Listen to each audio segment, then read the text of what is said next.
Now I'm on YouTube. For some reason, if you don't turn on what channel you want everything to go to, the default for this program is nothing, right? And no matter times you hit, this channel or that channel and hit save, it's still nothing. Anyway, I'm putting my Aspis armed Bactrians, I think is what they would be called. I need to do their bases. The Greeks, I'm having a hard time deciding how to do the bases of them because it's like, do I use like the desert texture, and maybe some rocks here and there to make it look like they're fighting in a desertous area? Or do I just go ahead and put grass, like with the rest of my figures? It's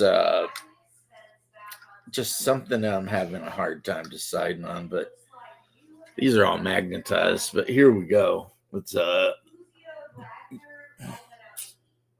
hold them still.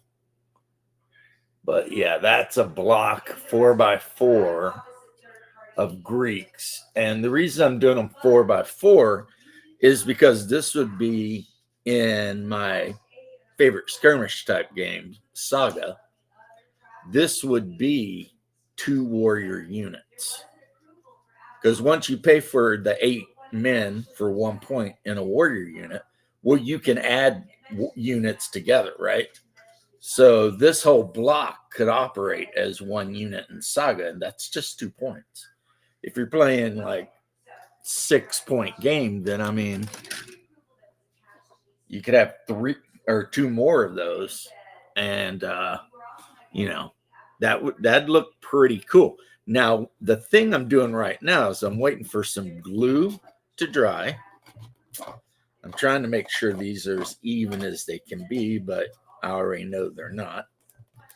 And then I'm getting ready to do some measuring. Or actually a little bit of, I'm going to do a trick here. You see, what I've got is a relatively large base with a dowel in it. And there is a reason for this, right? And I'm going to put a dab of paint on top of each of these dowels. Just a dab, right? Just a dab of duty, as they say. And then I'm going to grab my... I need to find, there's the machine gun. This machine gun has just been having some issues. Like, it just does not want to stay on.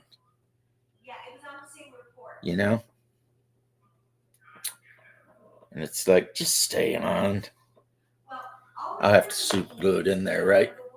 But this is from Space 1889, but obviously any kind of steampunk game, I guess you could use it in. I mean, yeah, to be fair, you could use this in Deadlands if you had like a inventor in the group and they, worked their asses off and this is what they made,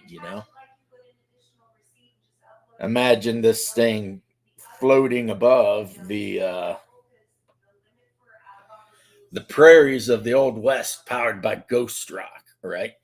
But it's not got a base. So if I set it down and it gets beat up and stuff like that, that's no bueno. That's no good. But yeah, it's a British. It is a British. I forget the model of this ironclad from the Space 1889 game, and it's decked out with 3 Vickers machine guns. So what I'm doing is I am figuring out where I'm going to have to drill some holes. Okay, that worked out okay, I guess. It looks like I need to grab let's just grab this paint. No, that's not going to work. grab this paintbrush because the back one did perfect, but the front one I messed up. So, I mean, and bear in mind, guys, that these can be moved. So, you know what I should do is I should look at chat and see who's talking. That would be nice. Daniel Barry, how you doing? Mad Cat, how you doing, homie? Mobius, good day, sir. Good day. Yeah, we're having some nice weather down here. It's currently 44 degrees in Orlando, which means all the native Floridians are losing their mind. Now, one of my favorite tools for modeling. I mean, not necessarily, but when you're dealing with big projects like this, yeah, this is a thing. So, and I'm going to end up having to cut these dowels so that this thing sets even. That is another issue that's going to happen.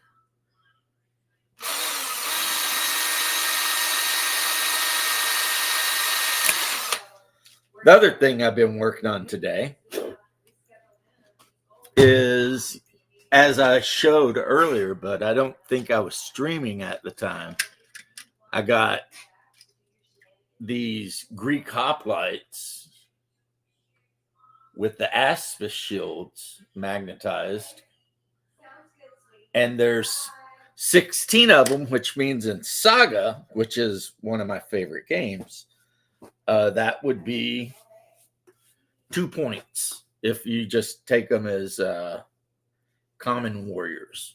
2 points. That's not a bad price to pay, you know, for a block of warriors.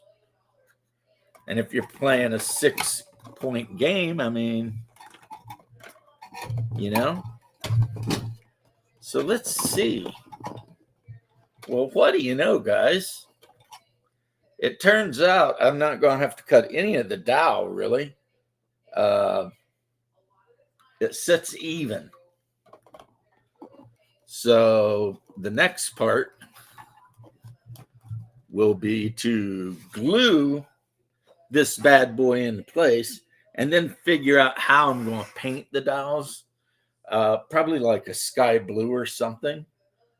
And how I'm going to paint the bases. This will make this thing actually a lot easier to store and just to deal with. You know what I mean? Because when it's just laying loose, it's just not great, you know. 7 degrees, wind chill in the morning. Yeah, snowing on the mountain where my mom is, where I'm from. They're getting a goodly amount of snow, and apparently it's sticking too. So, because a lot of times, you know, we'll get snow up there, but it'll hit the ground and then like just melt off, you know. So you end up with just slush and mud all over the place. But when it gets cold enough, the snow sticks, and that's when you end up getting, you know, those beautiful Rockwell-like pictures of, you know, the snowy mountain or whatever. Now, to be honest, I do have some 3D printed 1800s British sailors. I've never painted them, but I have them to go with this thing. And I don't know, maybe that'll be a thing that I do. It didn't 3D perfectly, but it 3D'd close enough, so I'm pretty happy with it. Let's see. I thought I heard a beep. Did I hear a beep? Is somebody beeping? I love the way you kiss me. I can tell you miss me. Can tell you. I try to be romantic. I mean, that song is horrible. I shouldn't actually be listening to it. You know, it's hey, how you doing? I have no idea what symbol that is, Calgary Flames or something. But yeah, I've been busy on Deckard. How you doing, homie? I've been busy on X, just basically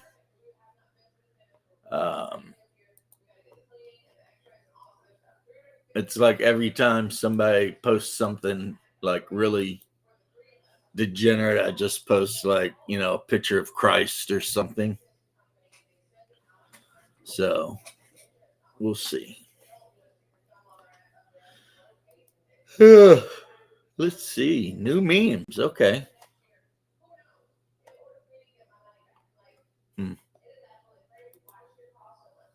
All right.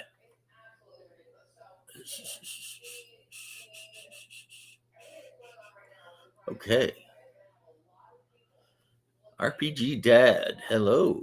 Hello, RPG Dad. I hope your kids are well. Yeah, mine are doing pretty good. As a matter of fact, looking into Castles and Crusades to see if it's worth it. If you like old school D&D, but you also like a lot of the rules from 3rd edition, then you're going to love Castles and Crusades. You're going to absolutely love it. The only thing they did different is instead of having a bunch of skill lists, you pick attributes that are primary, secondary, tertiary. And then when you want to do something, if it's obviously under an attribute, then you roll the die 20 and the target number is very low. It's like 12, 16, 18 or something like that. It's been a long time since I ran Castles and Crusades. The classes are really cool. I will say that I like the how they handled the bard. Is one of my favorite bards. Gnomes look like little beasts. That's one thing they did, is like gnomes don't look like little people. They look like they got like big rat like noses almost, and mustaches, and like they're obviously more based on, I think, European mythology than David the Gnome. So they kind of look like knockers. Well, yeah, they kind of look like kobolds from WoW almost. But the game plays quick. It's a fun game. Like, I've never heard of anybody like saying, I'm going to play Castles and Crusades, and then later being like, I hated that game. Now, what I did when I played Castles and Crusades, because I am that guy, and you all know I am that guy. I freaking ignored the siege system, and I just used AD&D proficiencies. So you kind of had, the 3rd edition stuff that my players were more used to, and yet proficiencies that I prefer, instead of the more simplified siege system, because the siege system is really good and it's very simple, but something in me kind of likes the crunch and the whatever of characters having proficiencies and earning new proficiencies and stuff like that. So I guess even as a D&D player, I've always kind of been into skills. You're annoyed by weapon proficiencies. Why? I mean, in AD&D, I always use weapon proficiencies. In OSC, I use them. It's like the fighter can specialize in a sword to get +1 damage, or they can double specialize to get +1 to hit and +1 damage. That's kind of a good thing. It's like one of the few things the fighters actually get. You know, you take that away from them, man, they're just going to be standing there looking around. Not really, but you know. I had the characters save a group by an amazing roll on a dance test because they were getting their asses whipped by a demon. And one of them challenged the demon to a competition, a contest, all, pick of destiny style. And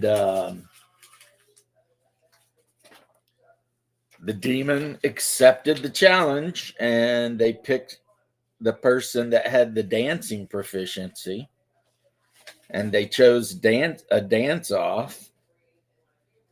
And even though the demon had like a much better whatever, the player rolled a natural one and it was a test versus dexterity. So they beat the demon at the dance and the demon was forced to return back to the abyss with no prize. And then they were able to loot the room and escape from the dungeon. See, that's a thing that happened in one of my games. And my players still talk about that. Scoring way too much damage per hit. Okay. Yeah, if he's using like Pathfinder rules with an AD&D game, that's going to be weird. But I mean,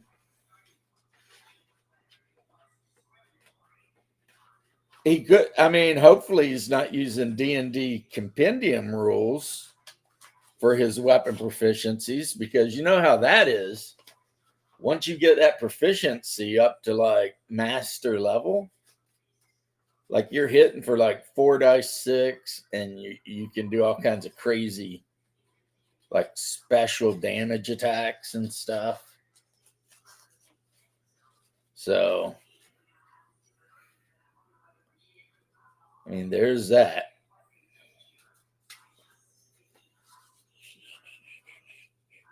Cutting the cells out for my sloop.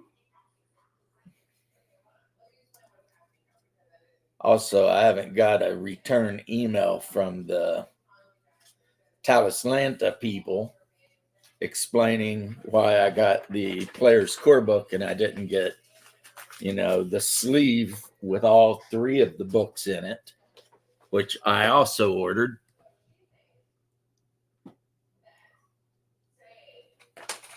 One of my shiplet. Oh, yeah, right here. Yeah, you're right. Good call. Good call. Thank you. Thank you, sir.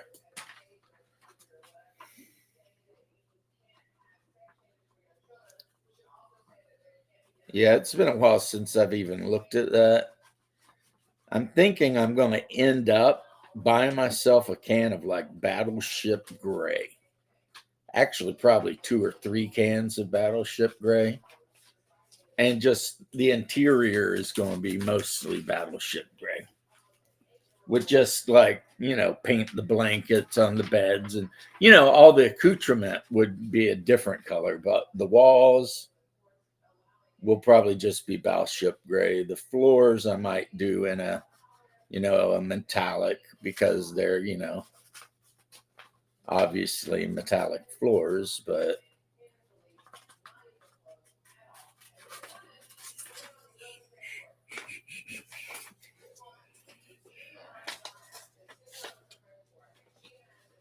have him write it out the next time we play. Yeah, that'd be crazy if he were like using compendium and he had like mastery of whatever his weapon and you didn't know. I mean, it's not funny, but it is funny. But I mean, how many points did he sink into the weapon proficiency? Did he put every single point he had into like one weapon.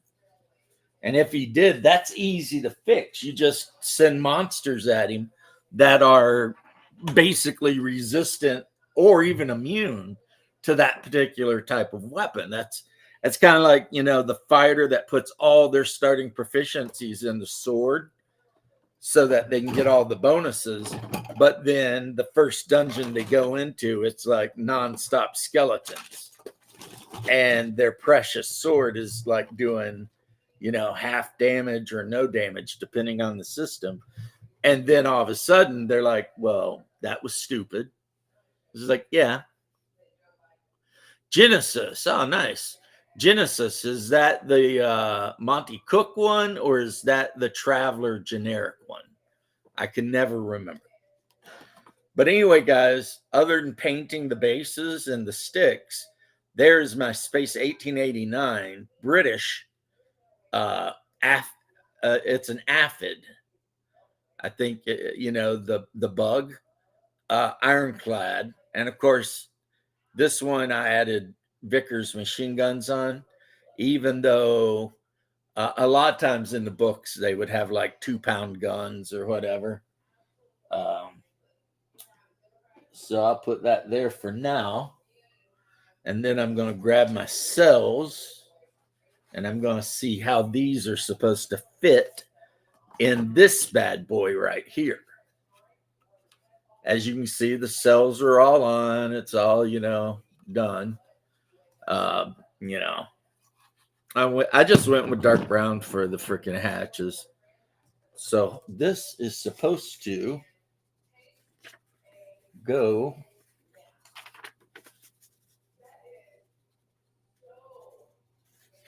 Let me try and fit it. It's obviously not that way.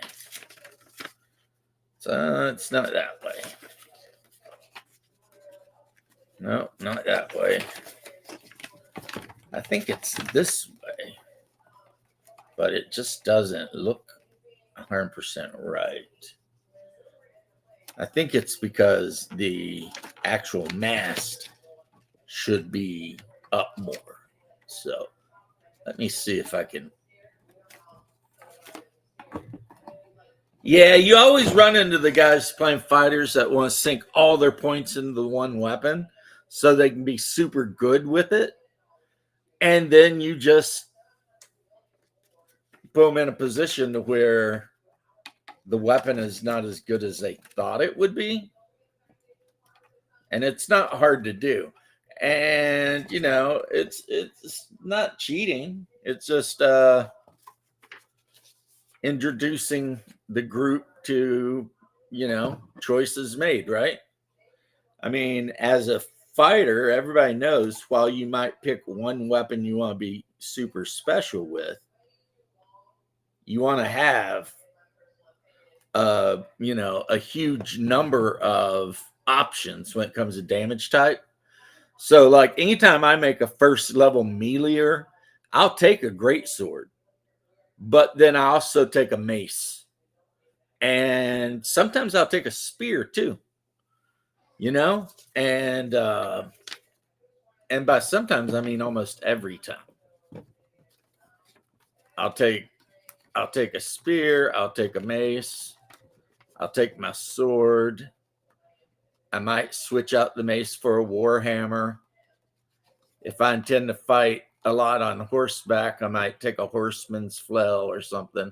The point is, I will take a ton of things that can damage multiple things. How are you doing, Satya? Fantasy Flight Games. It seems like GURPS, but it isn't a mass. Oh, I think, yeah, that's one that uses all the proprietary dice. Yeah. Yeah. And I was not a fan of that.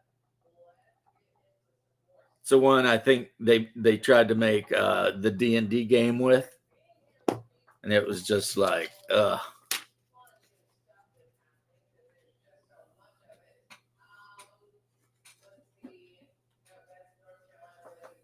I was looking at Oathmark. Do the miniature boxes come with boxes? I'm not sure what you mean by that.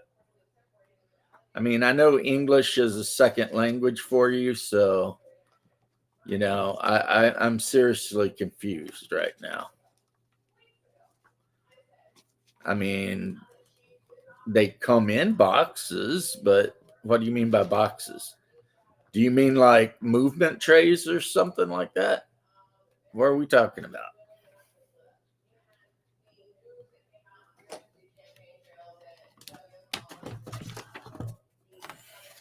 Bases, yes. They come with bases, square, and I think sometimes some of them even come with square and round bases. So whichever ones you want. Yeah, they come with that. Yeah. Me, though, I tend to take them off their bases, or I don't use the bases that come in a box. I have a tendency of rebasing them on like Games Workshop style bases so that I can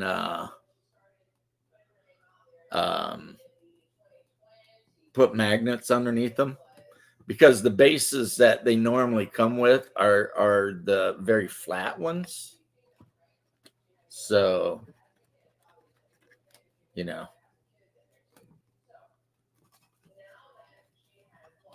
feel like I'm going to have to get some string out to make this work. Actually, tie these things to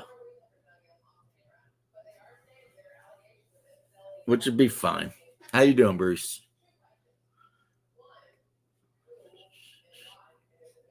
Yeah. Yeah. Every box comes with bases, and to make an Oathmark army, say you wanted to make an elf Oathmark army, you could probably get by with a box of armored elves if you want to play the armored elves, because they got elves in armor and elves not in armor, and some elven cavalry. Hey, how you doing, Jose? Which I think they've released now, so you can actually do that. And that's really about all you would need. That would be enough figures really to play the game, because Oathmark, if you're not playing massive points, does not use gigantic armies. The armies are actually relatively small.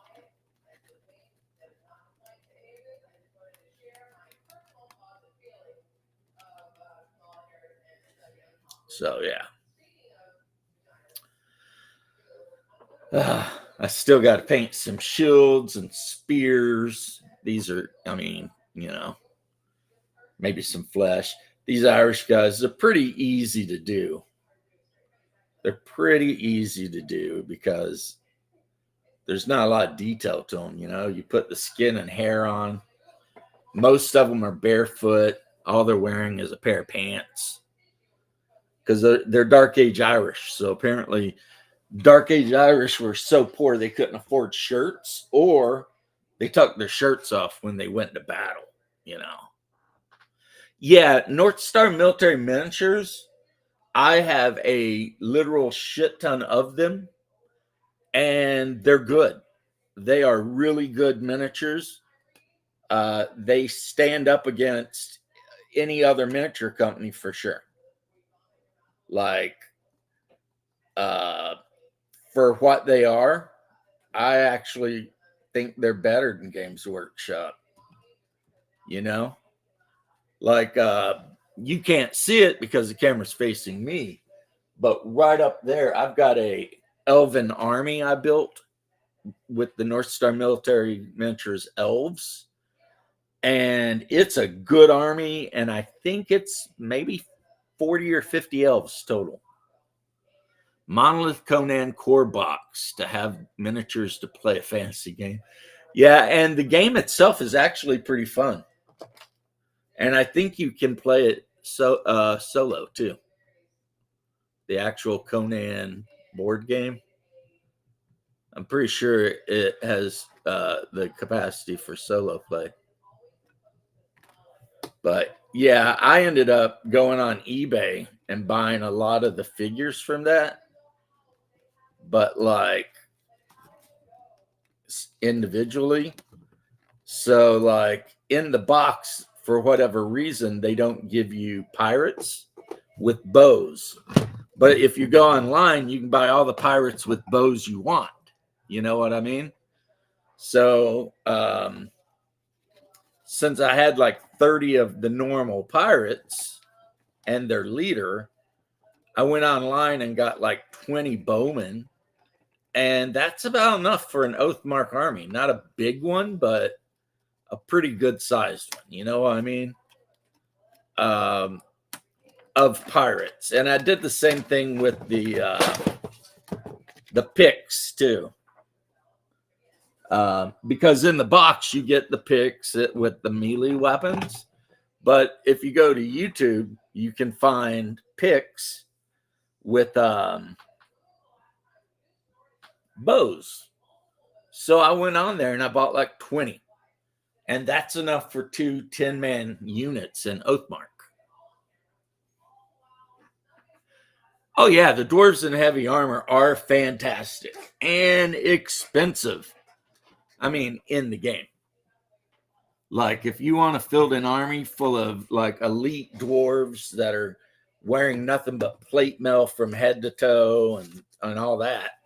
Yeah, Oathmark's got the miniatures, but your army will be relatively small. On the other hand, the dwarves will have a great survivability and maybe just as important, dwarves have a very high command rating. And that means that at the beginning of when you're going to activate a unit, you have to roll die and roll under the command unit in order for the unit to operate how you want it to. Otherwise, it's going to do like half move or do something like that. And dwarves have a relatively high command. So, I mean, the highest command is the undead and the revenants. Or no, elves and revenants have the highest command ratings. For whatever reason you want to think.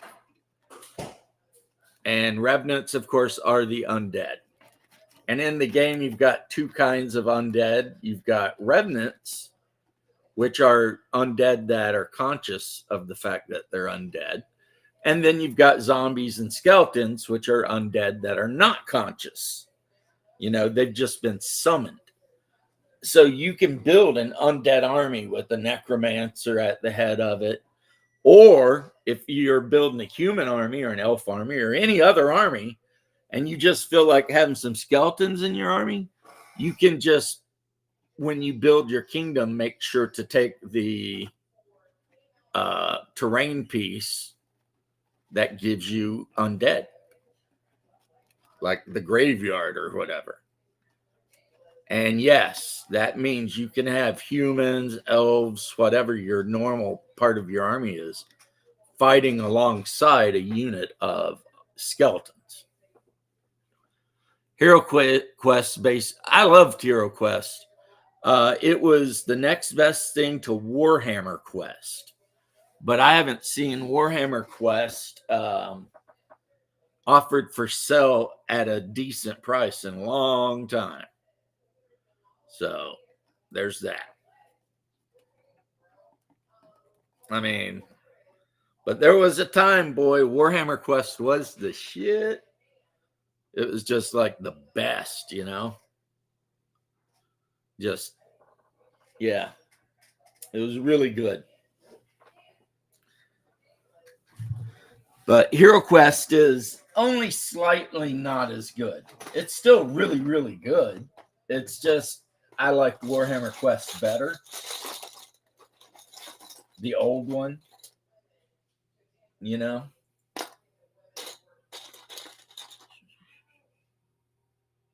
So I've been making characters for Talislanta, and so far I've made like a Dern, Gnomekin, Warrior, Cimmerillion wizard swordsman, and a Muse telepath. The Muse, I think, will be the hardest for the person to play because they typically don't speak, but they have a creature called a wisp that's like a pet, and the wisp will speak for them because the Muse generally communicates with telepathy and empathy together. So that's why they're called telepaths, because they do both.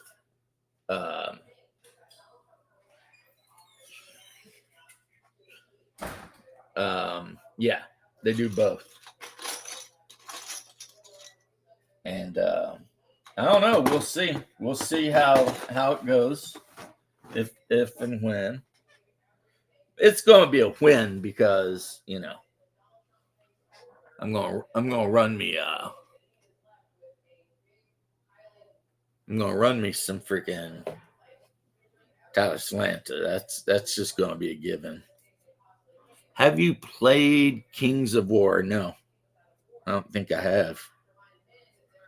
I had armies for it, but you know what? I put it together, and then I was like, you know what this is? This isn't a rank and flank miniature game. And hear me out. Since units, you know, you buy your unit, and it can be like, you know, a small unit, a big unit, whatever you're buying, right? And then you keep the unit together and you just move it around and it does what it does. And then you keep track of how many casualties the unit takes. And at some point, the unit's going to break, right? So it kind of means that it's not really a unit. It may as well just be a giant monster. Like, the difference between a unit of warriors and a gigantic monster on the table is nothing. It's the same thing, you know? And that kind of sameness killed me for the game, you know? As soon as I realized that, I was like, yeah, I can't play this game. Now, I do have like 5 rule books from the Battle of Skull Pass. So if I really, really desperately wanted to play like that kind of game, I can just play, you know, Warhammer Fantasy. And I still have 3 Warhammer armies. I have Orcs and Goblins, Dark Elves, and Imperial. So, you know, no problem, right? No problem at all. I'll just do that. But that was my issue with Kings of War. It's at the end of the day, there's nothing special about your army. And it just seems like a game that was designed to be played by guys fielding, you know, like a group of monsters on each side. Now, some people love it, like my boy Holy Diver, or the Angry Gamer now. He changed his name. He loves King of War. He used to talk about it all the time, how much he loved King of War. And I have been trying to get him to try Oathmark for over a year. Like, I sent him a rule book even. And I was like, just give this a try. And if he did give it a try or not, I don't know, because I haven't seen a battle report or anything. So, the Basilians, some of them look nice, and the Undead. The Kings of War Undead are pretty cool. but the rest of them are like, you know, like the elves especially. They're so spindly and just like. Now, I like the idea in Kings of War that if you want to, you could just build a whole army of like elementals or something. That's cool, you know. Like have like just a bunch of giant elementals running around. Um, the figures from the Alliance box set weren't bad, like the humans and ice monsters weren't too bad. I wanted to just play Hydras versus Fat Ogres. What I thought when I looked at Kings of War. Yeah, you know, it's like instead of fielding a unit of 20 guys, just throw a Hydra on the table. It's about the same damn thing. So,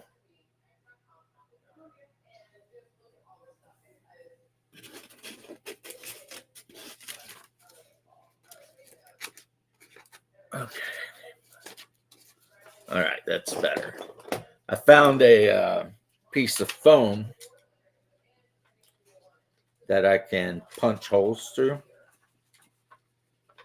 the paper into the foam. So you can see how I'm perforating the top. And now I got to perforate the bottom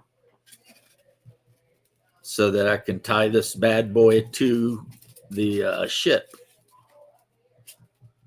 I mean, of course, I can use some glue to make sure, but if I tie it on with thread, it should. And actually, I'm not even using thread. I'm using the inside of 550 cord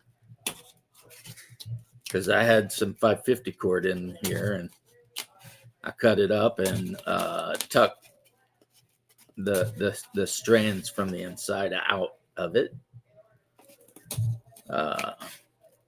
because I needed ropes for some other miniature project, and this works really well. But yeah, though the Fat Ogre thing, it's like it's kind of like that, you know. It's like you can have a unit that's literally just 3 giant monsters, but at the end of the day, it functions exactly like a unit of 20 men. Rules wise, it's the same thing. And that's why I was like, no. And I stuck with Oathmark. Now I do have Warhammer Historical, and I do have the Eastern Rome book, the Byzantine book. So if I wanted to do a Warhammer thing, and then put somebody, have armies for like the Arabs or whatever. What's up, Les? Hey, how's it going? Pretty good. How are you doing, man? I'm doing good. You are or not? Pretty good. I'm doing good. Okay. I was just working on my armor in Kingdom Come Deliverance. Kingdom Come Deliverance. Sounds very familiar. It's that one game that I told you about, the weird Bohemian Oh, I know RPG. the game. Yeah, it's the one that everybody got mad because there were no black people. Yeah. They got a sequel going on. It looks really good. And the creators are like, this is like, 14th century Bohemia. Yeah. I mean, how many black people do you think would be crawling around 14th century Czechoslovakia or Czech Republic now because, Yeah. they broke up. But you get what I'm saying. Yeah. Which was the right answer for the creators to make, Yes. Don't give in. Just say, hey, this is a game based on history. And there would not have been. I remember that argument on Twitter because people were making up all kinds of shit. Well, there were African traders. Yeah, there were in like London and maybe Paris, but they definitely weren't out in the hinterlands of Central Europe, Yeah, I don't Um, think you would see many of those traders just in the middle of Europe for no Yeah, reason. it's like that'd be a good place to get killed, Get killed and also not make any money. and not make any money because it's not like the Vins or a lot of the Slavs got a ton of money, Not to mention, I mean, they're and depicting plus a they might just wartime kill Bohemia. you for the hell of it. I mean, there's this war between Wenceslaus and Sigismund. The Holy Roman Empire. Yep. Yeah, the Holy Roman Empire went to war with the Vins, which were a type of Slav. They say the whole game starts off with your character being torched by Sigismund's army. Yeah, which is funny because Czechs are considered Slavs. They're Slovene. Yep. So, where Sigismund and his bunch would all be Germans. Yeah, they were more German. But let's see.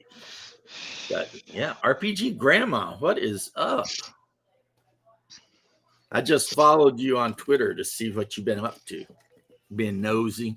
I followed a lot of people. I went through the who should you follow list and just clicked the ones I thought were cool. I love pulse lasers. But yeah, I found this really good armor set that works really well because it basically gives you a not like perfect amount of armor, but it's like good enough for what it is. And it gives you like super high charisma, and it's also super stealthy. What kind of leather armor is it? It's not leather. It's a little bit of chainmail, a little bit of I think it was like brigadine. You gotta piecemeal this thing together. You get like one of those like round kettle helmets. As you guys can probably hear, the long guys are here. They're out there doing their thing. I love when you go onto Twitter and people are like, if they deport everybody, who's going to do your lawn? And I'm sitting here like, that is the most racist shit I've ever heard in my life. We do our own lawn. Are legal. You know what I mean? It's they're legal immigrants. They are green carded up and shit. So for you have somebody legally doing it. We do it ourselves. Well, I mean, yeah, that's probably the better way to do it, but it's also like they post pictures showing like people wearing red hats starving to death. And they're like, how do we pick these vegetables? It's like, you idiots, that shit's done by machine now. Well, not really machine, but like vehicle, I think. I think we have. Yeah, well, I mean, a lot of it, like grains and stuff, beans and shit, that's all done by combines. Yeah. Big freaking things that do it. It's like. Now, tobacco, you still have to hand pick that stuff. Yeah. Not like you'll see much of that anymore, though. I mean, usually you're going to see a lot of soy anymore around here. That is the number one thing anywhere that has a farm near where I'm from. It's always soybean. Yeah, you don't see much tobacco anymore. No, not very much at all. Every now and then you'll see it, and you'll see the drying barn and all that, but yep. That is a thing of the past. Yeah, well, I wasn't much of a tobacco kind of guy anyway. Nope. But that's something my dad probably isn't so happy about. He loves his chewing tobacco. Well, I mean, you're still going to get it. They're just going to, it's just going to get grown in Chile or, somewhere. Some other area. Yeah. I mean, probably more like in the Caribbean now. I mean, it's not going away because as long as there's a demand. As long as there's a demand, you'll still see it. Yeah, you're going to see it, and Yeah, my grandpa and all of my elderly uncles and everything like that, they all chewed tobacco too, but I never did because I was always like, ugh, Yeah, it's disgusting. I don't get that it. shit's nasty, you know? Yeah. Like I tried it one time and I got so sick, I was like, I didn't even try it. I was just like, why would you want to put this crap in your mouth? That's just disgusting. well, I tried it because, that's what you do.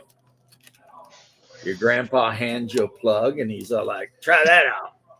My dad talked about how his grandpa gave him like 160 proof whiskey. Oh, jeez. Yeah, he was like 14. It was like just drinking rubbing alcohol at that point, I know. Like, there's nothing good about that. Yeah. But it's funny how, people do it.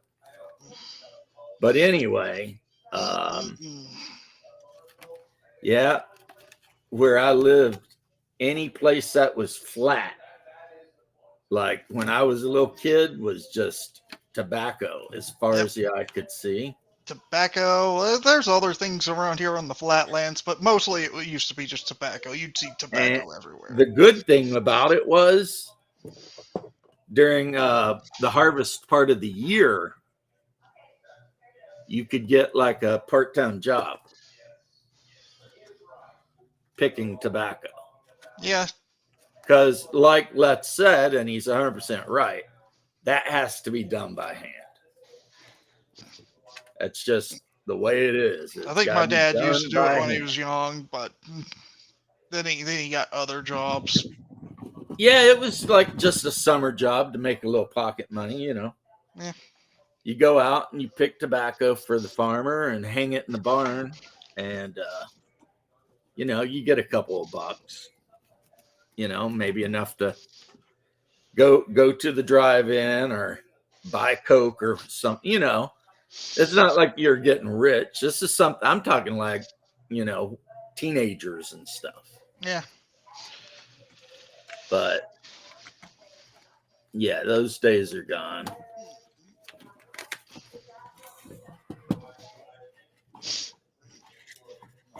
And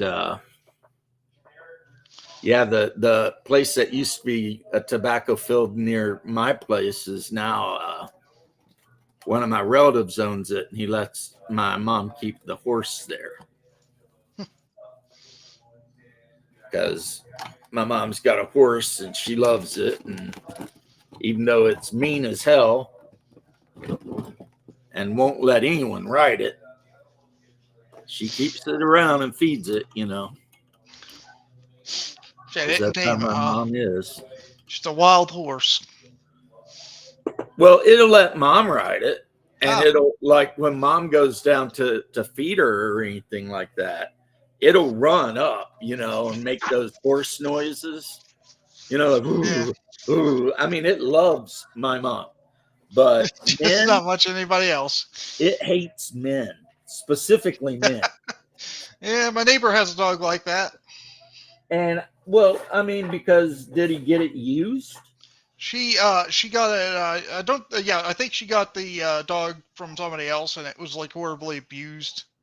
Right, that's what I'm saying. I'm thinking that whoever owned the horse before we did must have been a guy, and he must not have been super nice to it. Yeah, because that horse does not like men at all. Like, when you're brushing her and stuff, you gotta watch her if you're a man, because she will step on your feet. And let me tell you something. If you've never been around horses, guys, a horse knows exactly where its feet are at all times. Yeah. So they don't accidentally step on your feet. If you're messing around with the horse and it steps on your feet, it meant to. Yep. It was trying to do that. We used to have a couple of miniature horses, and I'm glad we got rid of them. I didn't really want one.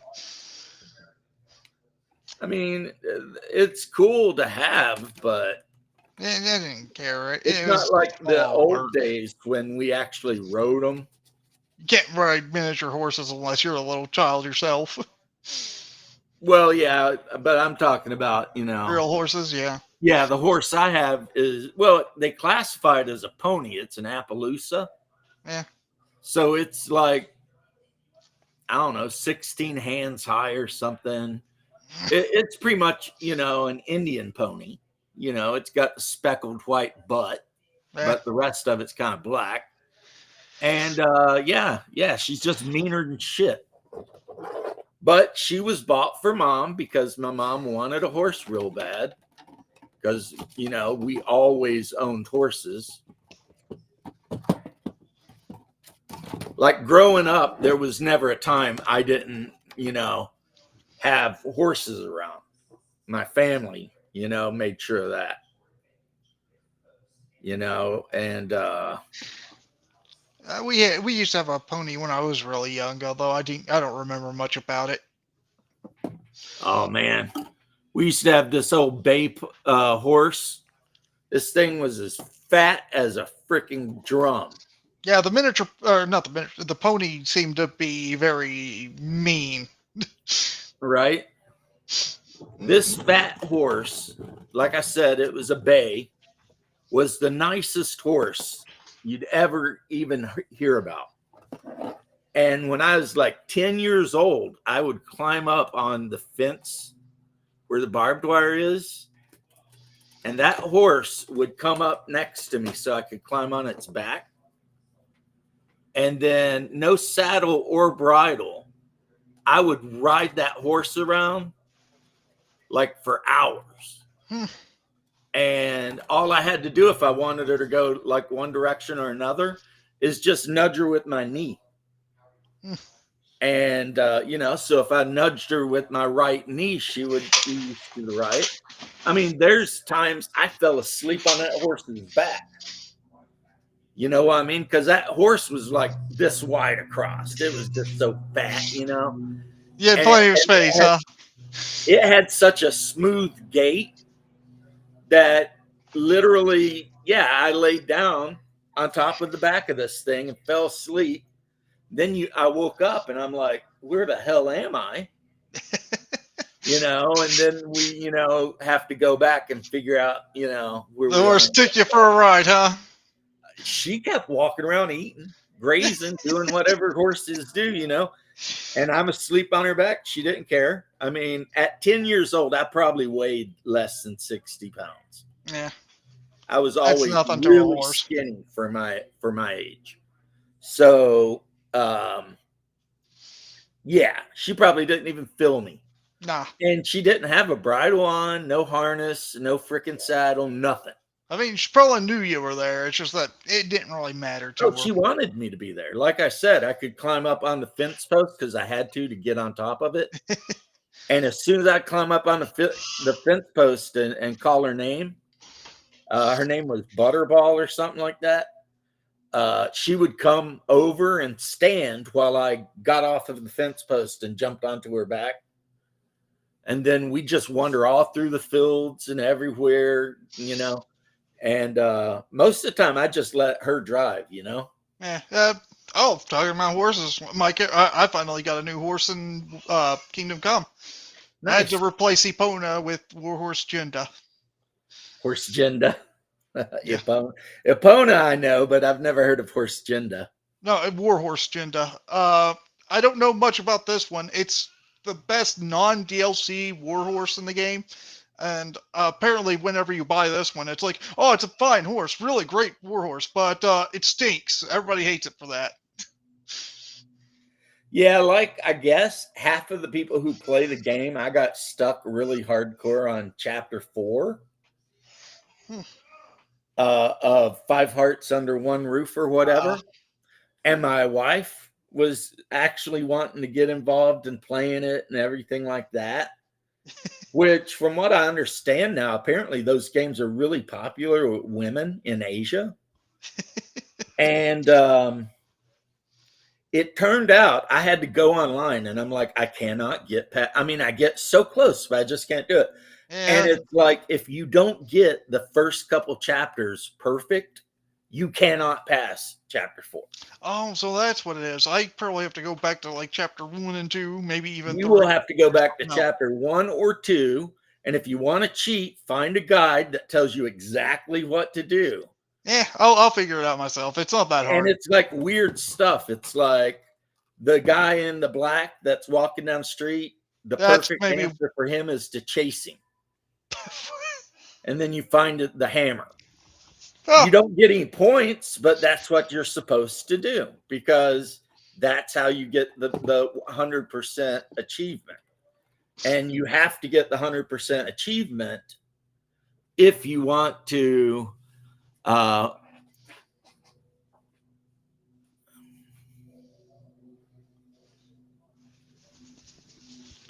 I need to order some new seeds, grew some tobacco. Yeah.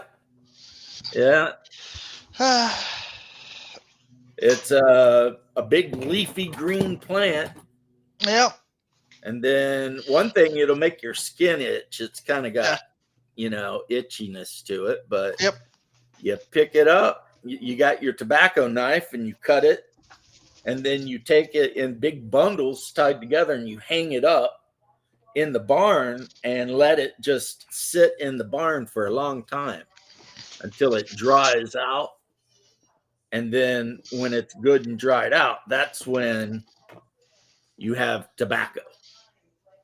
And then, they can send it to wherever they send it to get it ground up and turned into cigarettes or chewing tobacco. I mean, I've known people who would actually chew just, the dried, the cured tobacco leaf, Yeah.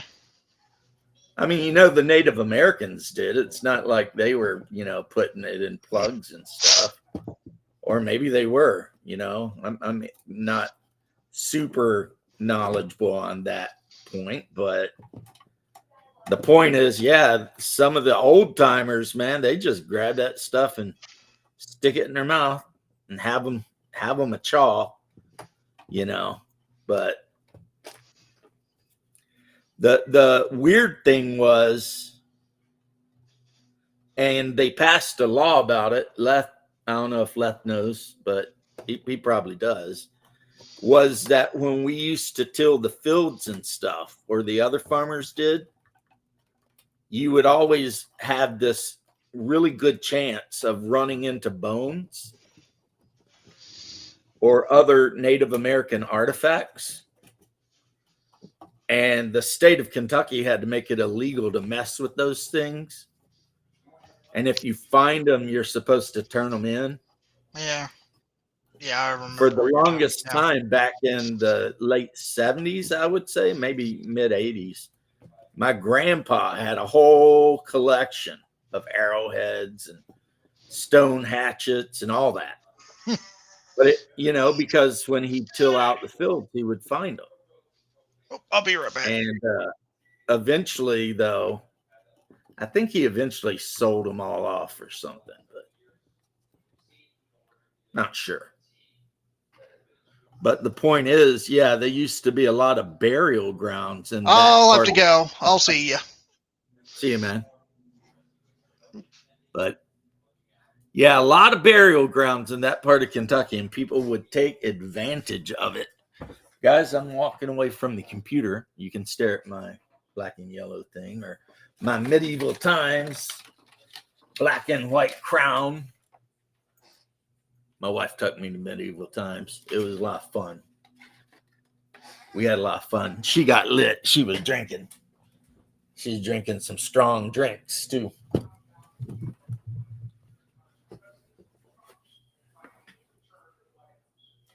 I need a drink.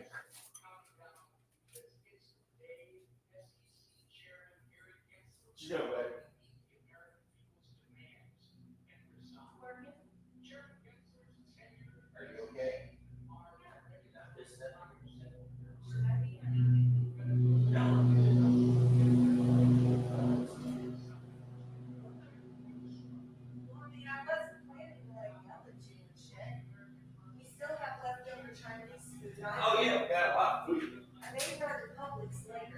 I mean, I was still live streaming, but I was dying of thirst. not mad. I mean, I just want to make sure that the house isn't tragic when your mom comes. No, I'll do the floors tonight, toilets and stuff, you know. Would you do the tub as well? Yeah. I'll do it again. I mean, it should be fine. I mean, Jeff used it like a million times, but I will bleach it down and everything. And we need to actually touch it. Yeah. Smacked you in the butt. That's what you get. Notice how I'm not shocked. You're not shocked by it. You shouldn't be. I've been smacking that butt for 20 years or more now. Anyway, got my drink. I was first thing this morning I woke up. I think the reason I'm a little hyper, guys, is, and I'm of course not sponsored by anyone but my wife, but I bought some of that green, whatever, simple green, that freaking salty crackers always going off on. And I had some this morning, and yeah, I you know, I'm feeling like all super energetic, super freaking like whatever. I'm going to show you guys this. This is my collection of cowboys. You'll notice some of them are painted, most of them are not. Some of them are partially painted. For whatever reason, I've got like 20 male cowboys and 15 female cowboys. I'm thinking I might have started putting these together just in case we're going to play Deadlands. I've also got hucksters and stuff like that, but they're not in this box. But yeah, there's a game company out there. I think I threw the box away, unfortunately, guys. But there's a game company out there that sells boxes of hard plastic cowboys on the sprue, and they're very much like the Oathmark figures in the way they are. You know, it's like you put the torso on the legs, however you want. Then you pick which weapon arms you want, like whether he's got a shotgun or 2 pistols or whatever. Then you put whichever head you want on him. And then there's some like accoutrement, like, you know, a roll of like a lariat, or, you know, holsters you can put on them to make them, you know, like I bought 2 boxes of males. So that one box I did, all of them have like, you know, the bandanas over their face. And the other box, like all of them have the 10 star on their chest. So, you know, outlaws and law dogs, basically. There is a game system for that. Or I could probably just use Boot Hill, you know, and give them all like, I was thinking one way to do it is to classify the characters as levels 1 to 3.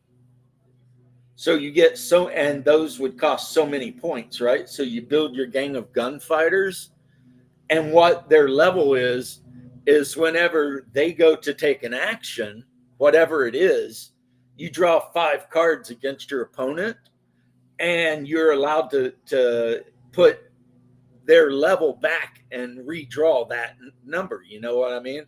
So a guy with like level 3, he could draw his 5 cards and say, I want these 3, and get 3 more.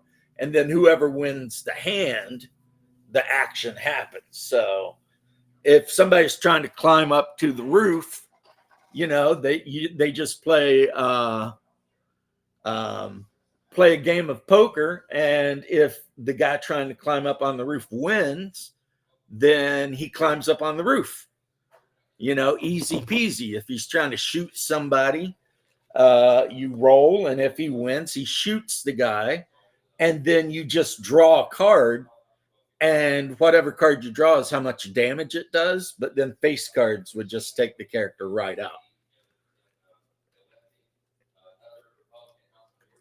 right? And say each character can take 10 damage. Because I mean, it is a Western, so you don't want characters, you know, taking massive amounts of damage. You want them, you know. So if you get shot, and then how you would do with the weapons is if you wanted to use the cards, you could just say certain weapons either allow you to re-roll cards or just do like plus X damage, you know. And base the median weapon on the 36 caliber Navy Colt.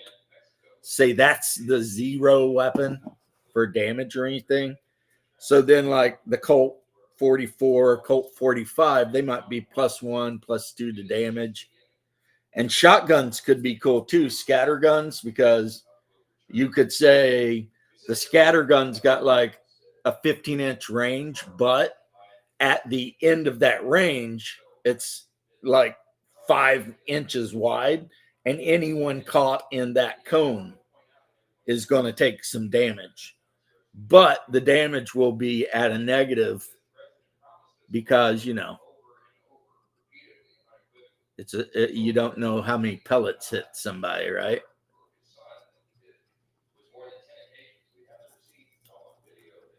So basically, I guess what I'm talking about is hanging out with a bunch of miniatures and playing poker. You know, just playing a lot of 5-card draw.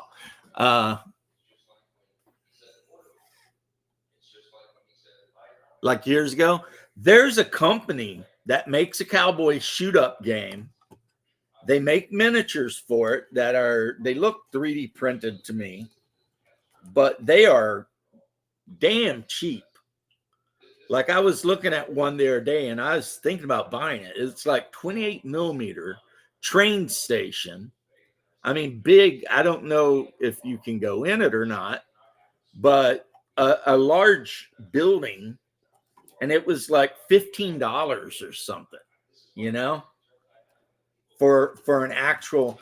And this company makes like a lot of different buildings. It makes like a jail, you know, a saloon, etc. So, you know, they're not the prettiest buildings I've ever saw, but, you know, for 3D print with a filament printer, they're pretty damn good. And the price is hard to beat. Hard to beat.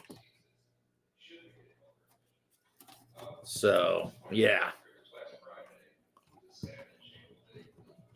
I personally, and I blame my grandpa on my mother's side for this, I have always been obsessed with the Old West.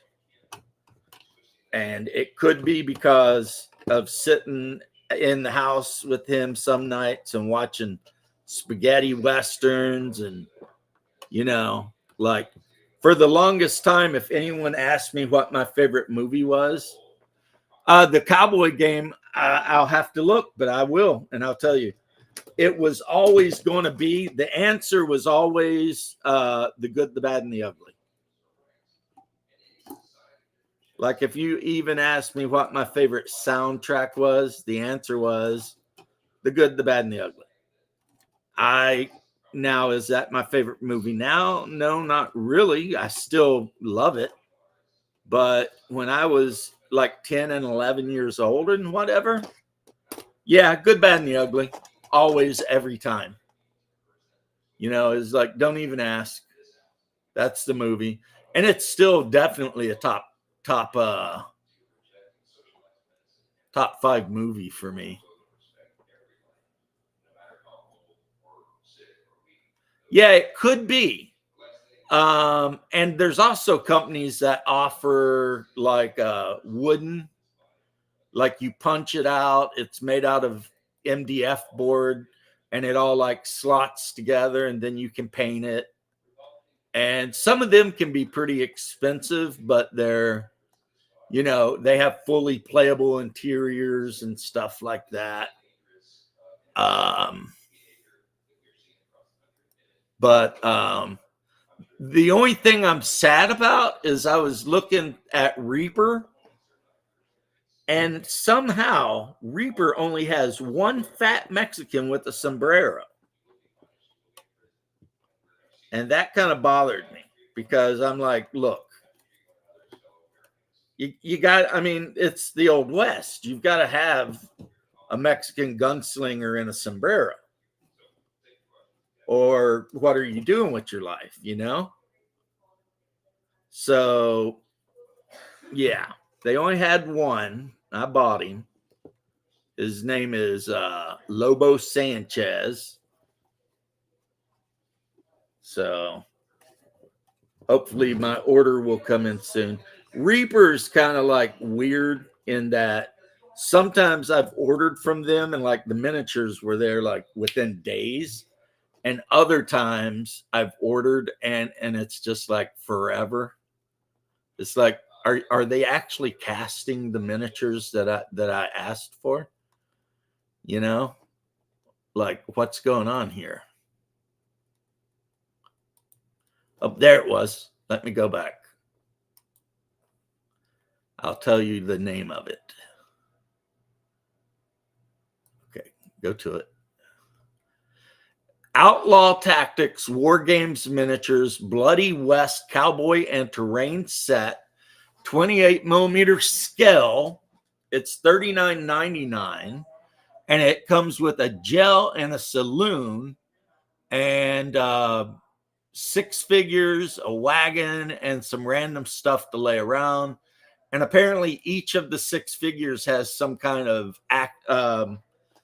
card that's got their stats on it. But the buildings themselves are obviously 3D print, but with a little love and paint, those things could look really good. And like I said, 28. Oh, and look, they do open up. The roofs come off. So 2 28 millimeter buildings. Oh, yeah, they're definitely printed because like all the characters, it shows them still on the sprue that they were printed on, still on the build plate. Yeah. But I mean, the price point is definitely like pretty badass. You know, I've got them added to my what's it called, wish list. So who knows? Maybe somebody will get it for me for Christmas, because that would be neat. That'd be neat. But then you can get like laser cut saloons made out of MDF board.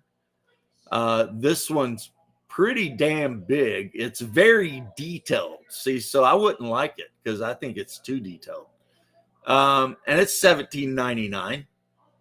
And they offer every kind of Old West building you can think of. They've got like an undertaker's place, a saloon, the sheriff's office, a hotel / brothel, you know, another saloon that looks different than the last saloon. So yeah, and most of these MDF buildings are under $20, which is, I would say, one hell of a deal, really. I mean, because you don't need many. That's one of the things. It's like you don't need many of them. You can get by with, 2, 3. It's just how hardcore do you want to go, Now, supposedly, the pirate box set I bought for me and my nephew, I bought one for me and one for him, comes with cardboard terrain like the old Wizard or the old Games Workshop box sets used to, that you punch out of the hard cardboard and they slot together to make, pirate buildings, or whatever. And I have STLs for like docks and stuff. So maybe At some point in the future, I will invest in a couple of quarts of resin and just print up some docks, whatever. I mean, I've got all the boxes and barrels I could ever need, you know? So yeah, I could definitely, you know, make a whole like oceanfront area happen, you know? The other thing is that it turns out that I didn't even know I'd done this, but I did. That I bought the STLs from War Games Atlantic Pirate set, which comes with like a shit ton of bodies and heads and weapons and whatever. So you print them out all in pieces and then put them together however you want, right? So when it comes to outfitting ships with crew, it's not going to be that big of a deal for me.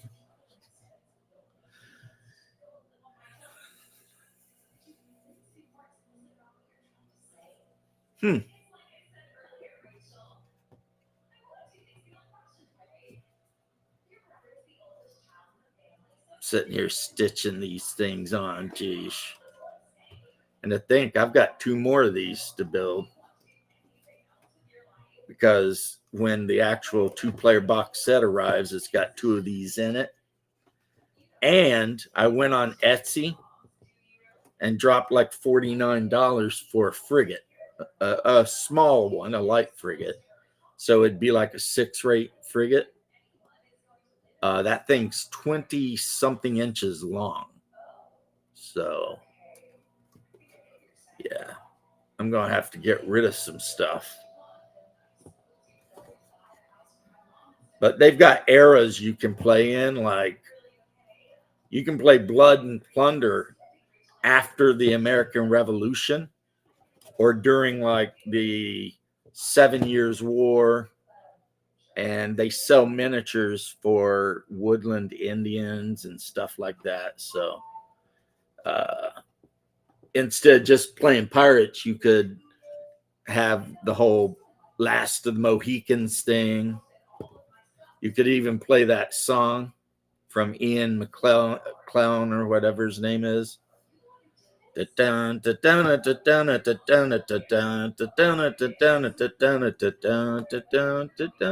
Yeah.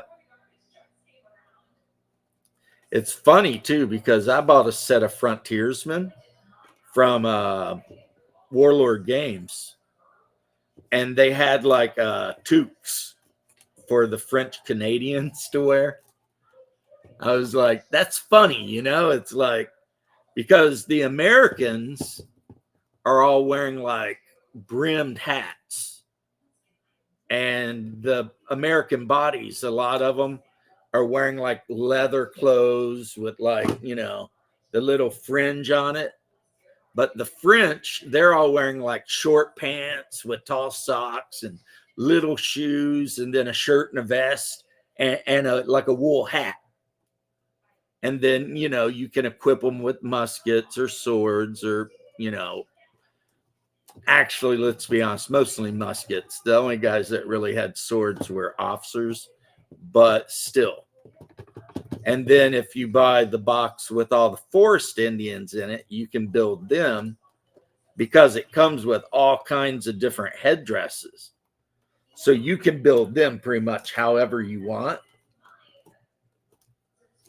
And so they can be Mohawk or whatever tribe you want, just based on how you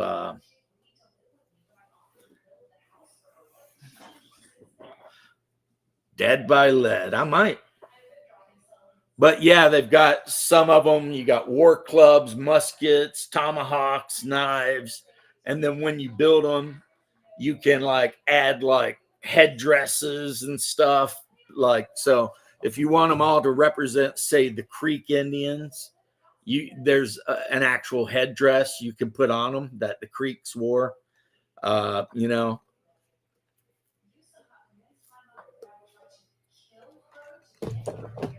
so a very good set, a very good box set. I've got it out in the garage. It's one of those deals that I bought it because I just loved it, and I never really did anything with it because there was never anything to do with it. You know, it was like, you know, no one's around here that I'm like, hey, you want to play a game of like based on the 7 Years' War, or the French and Indian War, as it's sometimes colloquially known. And most of my friends are like, no, not really. I mean, because most of my friends aren't history buffs and they don't know anything about, you know, the 7 Years' War and all that sort of thing. They're not interested in playing, you know, against a young, you know, Lieutenant George Washington and, you know, the different Indian tribes or whatever. They most of the time just want to play Space Marines. I mean, it's hard being like the historical gamer in a group that's obsessed with 40K, you know. It's like, it's also hard being the Talislanta fan when everyone you know just wants to play some D&D clone or other. It's like, this is fantasy. It's just weird, you know. It's just different than what you're used to. Give it a try. You might love it.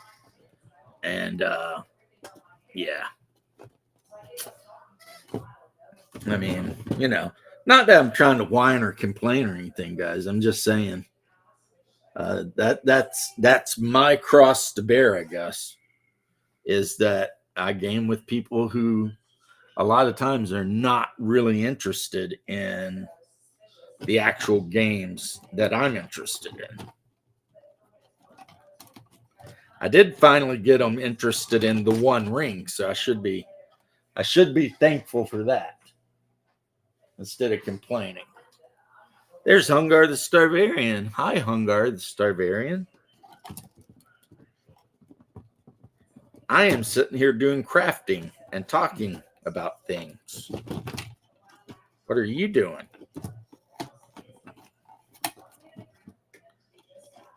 I was also showing off my collection of cowboys, talking about my collection of Indians, you know, typical stuff that you do.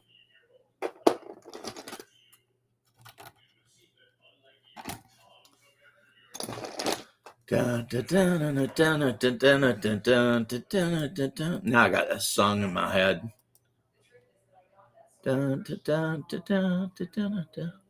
Me too, RPG Grandma. Me too.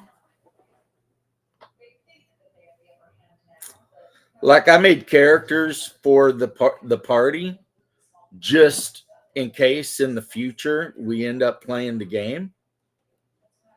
So I already know Hungar. I already knew what Hungar wanted to be. Plus, I put some restrictions on the game.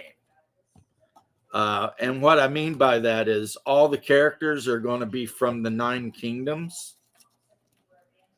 which does cut down the number of archetypes that can be picked. But luckily for Hungar, the archetype I know he would pick anyway, they are part of the 9 Kingdoms, and that is the Thralls.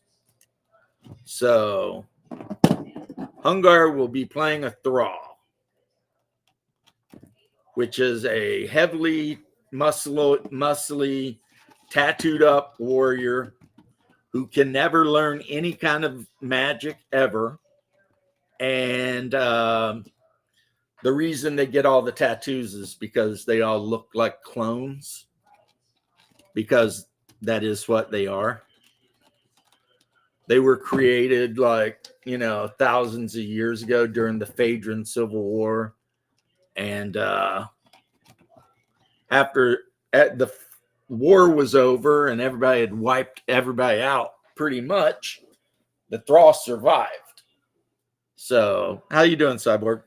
So they continue on, Tracy is playing, my wife is playing a Silmarillion sword mage, which is mostly a warrior, but with some magic, like,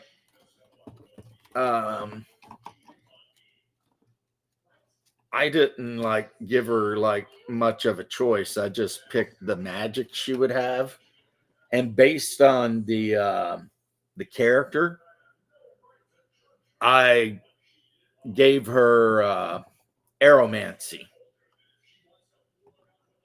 So her character has it has a magic ability to control air. She's an elementalist, but specifically aeromancy.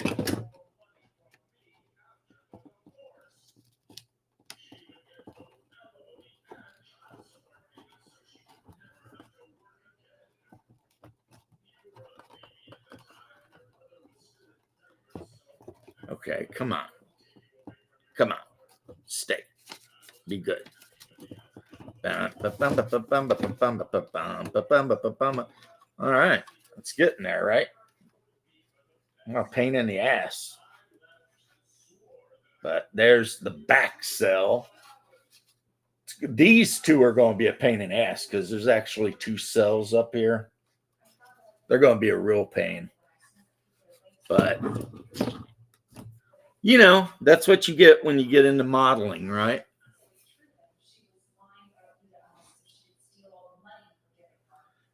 A game with, so a pulp game where the characters wind up in a lost city. That'd be cool.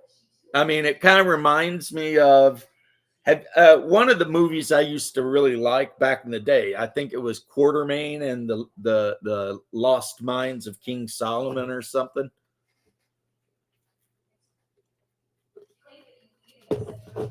Hungar's cooking dinner. I have no dinner to cook because I ordered Chinese food last night and we did not eat even half of it. Because that's how I am when I order. I really need a babysitter when I'm told to go ahead and order Chinese food, because I always over order. You know what I mean? Like, you need the crab rangoon, right? You got to have some crab rangoon. And then you got to have some dumplings. I mean, what are you doing without any dumplings? And then, whatever kind of chicken dish, whether it's, cashew chicken, General So, whatever. And maybe, depending on the mood, you're going to grab some Mongolian beef. Because, I mean, who does not love the Mongolian beef, right? I mean, come on. Some good stuff right there, right?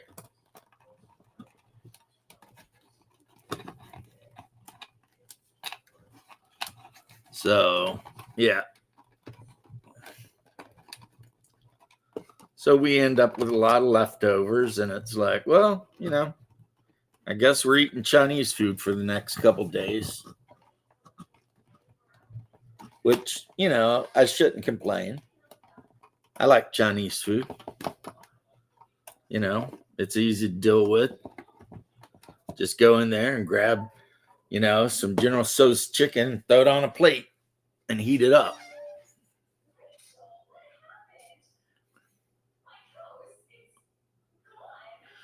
A paper mini cleric with a safari hat.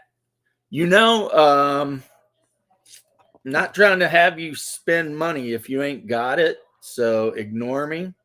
But I guarantee you, if you go to Reaper Miniatures and you look for what you're talking about, you'll find it. And the reason I can guarantee that is I've bought it. Like the female in the safari hat with like it looked like the old rifle, like from the movie Zulu, the old Enfield or whatever that was. Reaper, while their miniatures aren't the greatest, some of them, their range of miniatures is pretty damn impressive. Like, if you're trying to buy miniatures for like Call of Cthulhu, 1920s, Reaper is going to be the place to go. You know, they got tons of that kind of stuff. And then,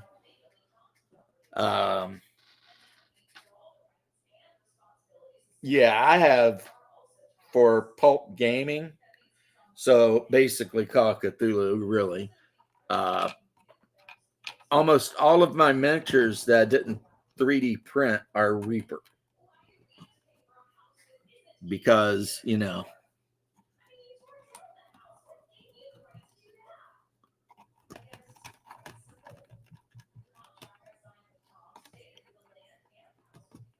yeah. So, yeah. And Reaper, if you get like the plastic, I mean, the white plastic kind of sucks, yes, and it's a little rubbery, whatever. It's not great, but you can get the character you want if they have it at all. You know, if it's available at all, you can get for like $290. You know what I mean? $299, something like that. I mean, it's really, when you think about, they're just really incredibly affordable. So it's like, okay. And if you're careful and you wash them and you put a decent paint job on them, they look great. You know, they really do. And then one day, if you graduate to a 3D printer, then you can just get all the STLs for all the different cultists and what. Like, I went on and I typed in Mansions of Madness, and I got all the STLs for not only the characters from Mansions of Madness, the boxed game, but like the cultists. So if you play the one mission where you got to deal with the cultists of the Star of whatever, I have those cultists. And they're painted up, you know, the way they should be, you know. Why? Because I'm that kind of person, you know, that I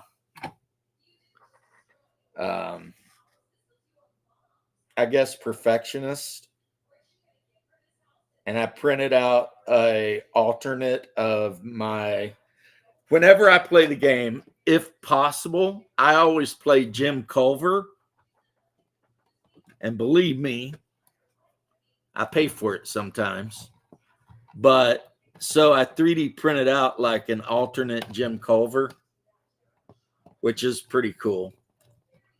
And for those of you who don't know, for whatever reason, Jim Culver is the black blues musician.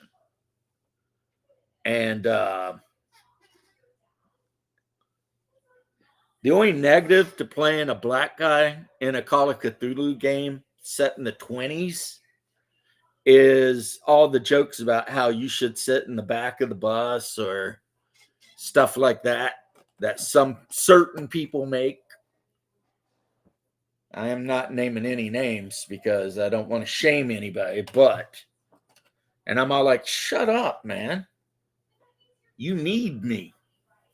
Because my character in the game, he not only can he see ghosts and spirits, but he's got a golden trumpet that his dad gave to him.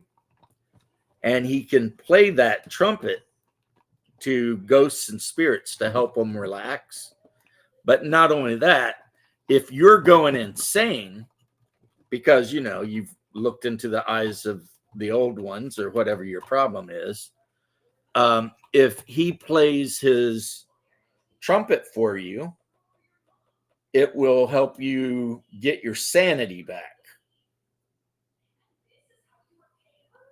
So basically, I'm kind of playing the support character. But, you know, a lot of guys like to make crack jokes that, you know, because they're not wrong. It's like, I can't be all like, because I mean, it was the 1920s and it was that way. So, you know, but, you know, I'm always like playing along with them too, you know, like, shut up. Come here and listen to my heart or listen to my bugle. Get some sanity points back. Yep, Jim Culver. I've played that game with like every character, and Jim Culver is the character for me. I don't know what it is, but something about playing a bugle playing blues man from New Orleans just really appeals to me. You know what I mean? I'm just role playing my character. Yeah, that game is weird because it's not supposed to be a role playing game, but then everybody role plays, and it's like, huh? This game ain't even supposed to be a role playing game, but here everybody is role playing. You know, their characters, listening to the computer tell us what, you know, travesty of nature is getting ready to kill us. Like these Reaper figures right here, I think they're the men, and there's also women. These are Reaper Black, and they're specifically like the town folk from Illwater or whatever. If you were playing the pirate game and you like base these guys correctly, they would fit right in. I mean, it's a dude dressed up kind of like a pirate, drinking a mug of ale. I mean, there you go. I mean, it's a pirate. But yeah, my wife, for some reason in that game, she always plays the ex-cultist. Because there's an ex-cultist that used to be like a member of, you know, the crew, but then decided to leave the cult. So, you know.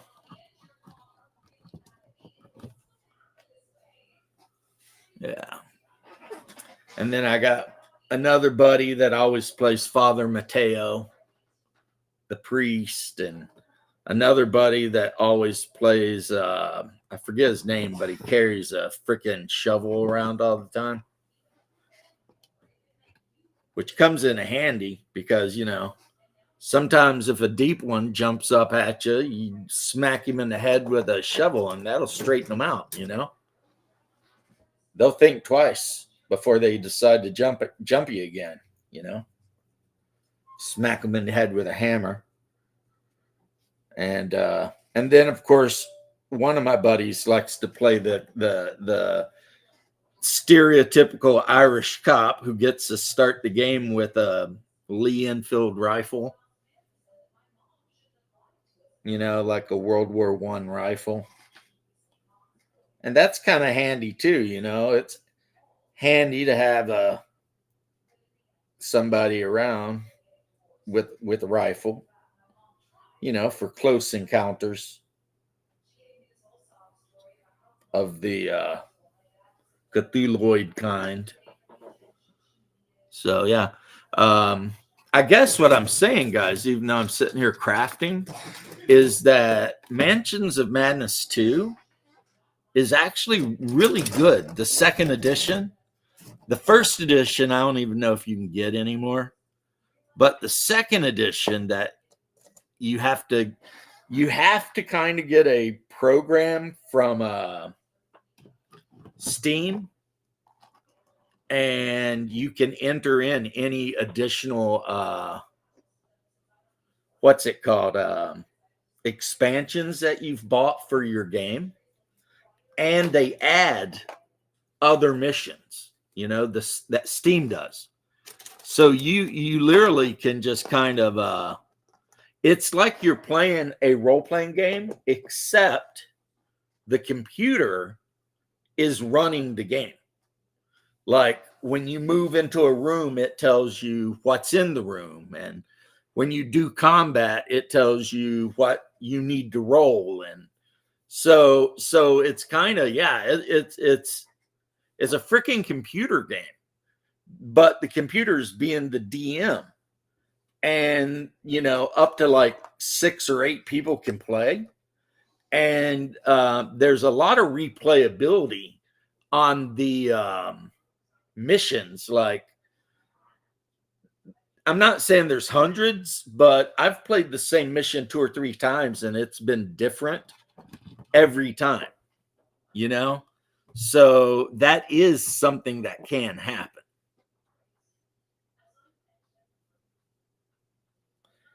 And it's very interesting. And then as you buy expansion packs, you get not better, you get new characters you can play, and then new missions to go on. So yeah, good stuff. Good times. We've wilded. There are missions in there because the game tells you how long a mission will take, an adventure will take. And there's one in there, and it tells you 6 hours, which means 7 or 8, because however long it says it's going to take an hour or 2 longer, because it's taken into account that every time it gives you an option, you actually just take it. It's not taken into the account that, players are going to hem-haul around and try to make decisions and shit. Yeah, the one set in Innsmouth, which involves indoor and outdoor areas, by the time you're done with your investigation, you've basically built 3 blocks of the town, the waterfront with the piers and everything, and you're getting chased through the town by mobs of not deep ones, but maybe will be deep ones. All right, get back to work. And deep ones, and hybrids, and cultists, and I mean, it gets really freaking intense, You have a wonderful day, RPG Grandma. I'm only going to be 3D printing, doing this for about another 12 minutes or so. I mean, right now it's just me talking and showing off what I'm doing. So let's keep showing off what I'm doing. So the ship now has a cell and cannons. I'm going to have to pop the roof off to put the cannons on the inside. Also, I don't know, I might build one of these with all the cannon hatches shut. Just cause, just because. But the figures are under my hat. Let's see. The figures for this game, for some reason, and it's really wild, are on like 20 millimeter bases. To me, that is so strange. But the bases are really cool. They're like done up like wood grain.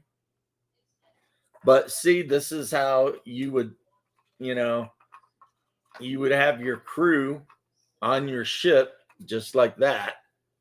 Of course, he'll be painted up, to look like a sailor, a buccaneer, a British militiaman, whatever, whatever. This I'll show off. This is a Tartaran demon hunter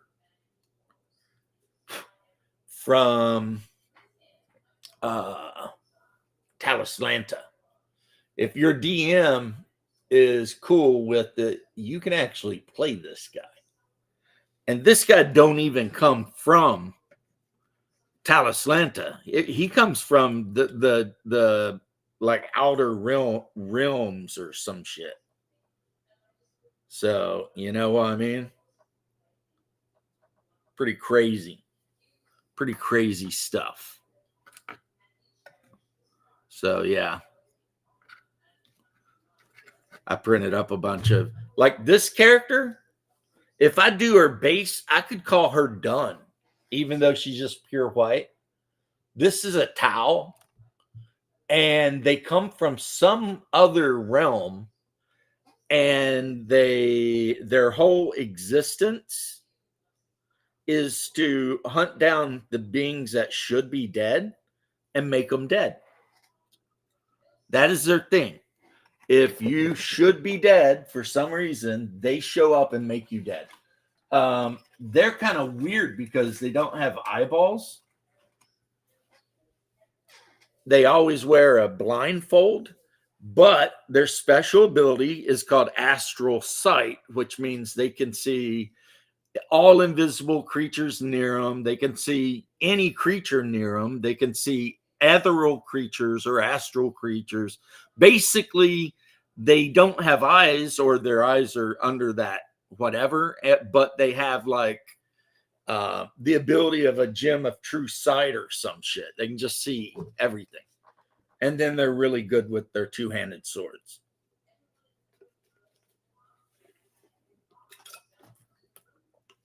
I'm going to need to paint this guy up because somebody said they wanted to play a Cimmerillion wizard.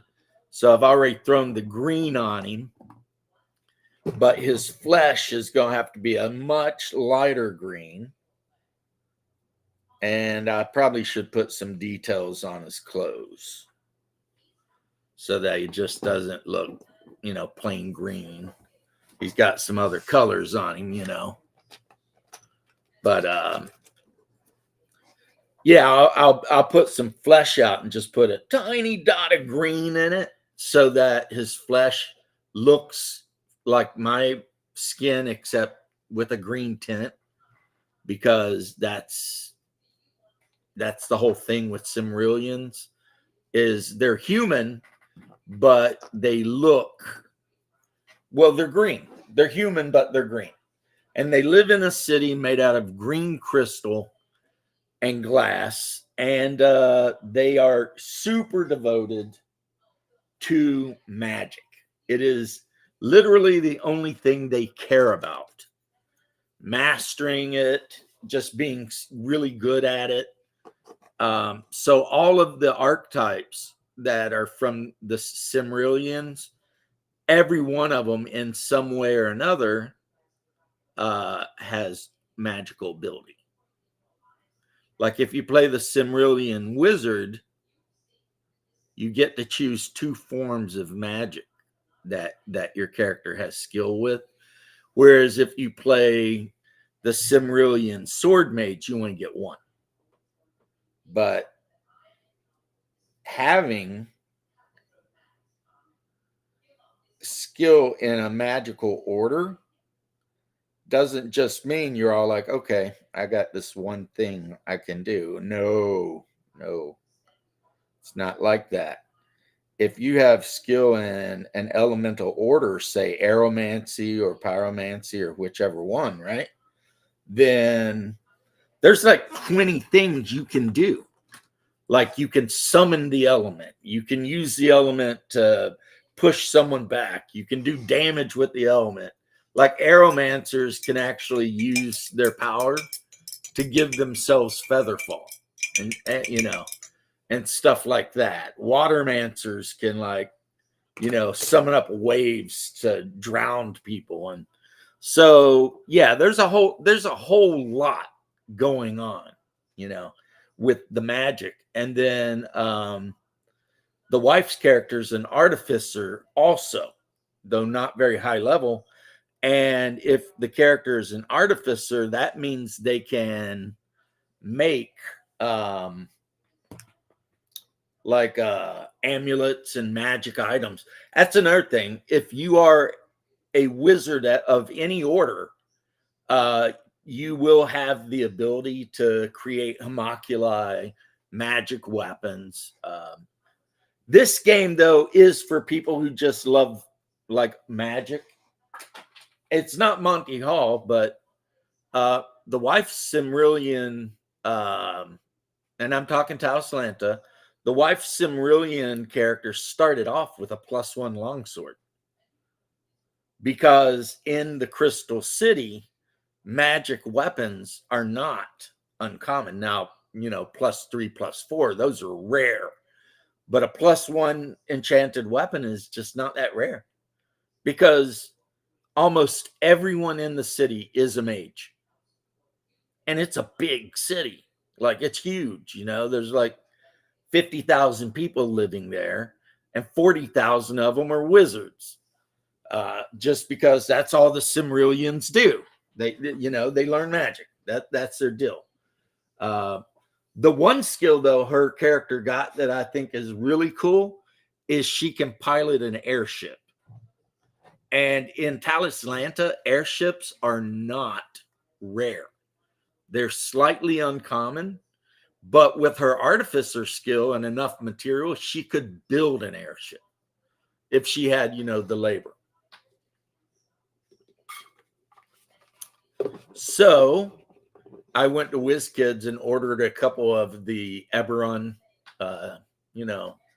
little airships that you can get for pretty cheap. So that I ordered 2 because I figured 2, that way I could depict actual battles, because the Ultimate Edition of Talislanta comes with rules for airship combat. And I mean, I could probably find an STL and print something out, but in the end, it's easier and cheaper for me to just buy the thing, save the resin for something I can't find somewhere else. You know what I mean? That's kind of what I've been doing with my 3D printers. I've been only 3D printing things that I specifically need, you know what I mean? And that, would be easy for me to print, and at the same time, not easy to find on the market. So, am I ever going to print out any like hoplites? No, I've got 100+ painted, but I might print out. Well, I printed these guys out. I'm sure you could find something like them somewhere, but Ulfgenvar, whatever. So these are basically your Viking berserkers. And they're all wearing wolf hides, and they're all like either got great weapons or dual wielding or whatever. Like, none of them have shields. So in Saga, these guys would be elite. You could only have 1 unit of them, which would be 4 guys, and they're badasses, right? But in Baptism in Fire, the role-playing game, you could encounter any number of them bastards. You could have a whole ship full of them. Like, I've got this Baltic Nar, right? You could have this whole thing just loaded to the gills with those bastards, right? And then sick them on your players. That could be fun. Having a bunch of Polish knights or whatnot fighting for their lives against a ship full of berserkers. Because, during this time, it's not like Poland and the Rus are on the best of terms. They're not. The King of Poland has just recently liberated, let's say, the Redlands from the Rus. So the Rus are not super happy about that. You know, they're kind of a little bit angry, thinking WTF, you know? And a lot of the people who live in that area are, in fact, you know, Rus, Kievan Rus people. So there's a whole town in the Redlands that still claims fealty to the king of the Rus, who I think is during this time Victor or Vladimir, or Oleg. One of them, you know, whatever. So that could be kind of an issue, I guess, if you know, you're Polish and you want to go to some city and everyone in the city is Russian, and you know, especially since a lot of the